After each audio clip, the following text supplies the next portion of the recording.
الخير أو ظهر الخير، خليكم معنا. اليوم رايحين على ذا فارم، مطعم البراري المشهور. راح نجربه ونقول لكم كيف تجربته هناك.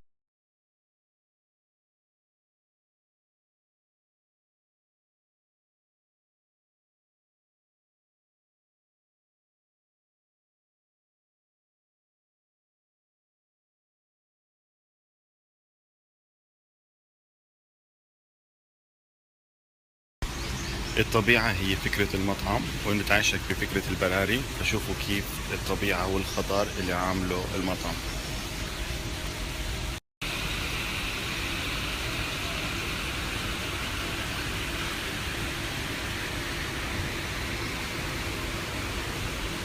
طبيعة الجلسات في هذا المطعم خارجية مطلة على الحياة الطبيعية، إلا إنه بالصيف بيعمل أكواخ زجاجية مكيفة. جانب آخر من الجلسات الخارجية، بس يا ريت لو كان الجو حلو ليقدر الواحد يقعد ويستمتع بهذا الجمال. شوفوا هذا المكان الجميل، هون عاملين زي جسر يكون مطل على المنطقتين اللي بمر منها المي. هاي هيك شكل الجلسات الداخلية اللي بالبيوت الزجاجية من جوا.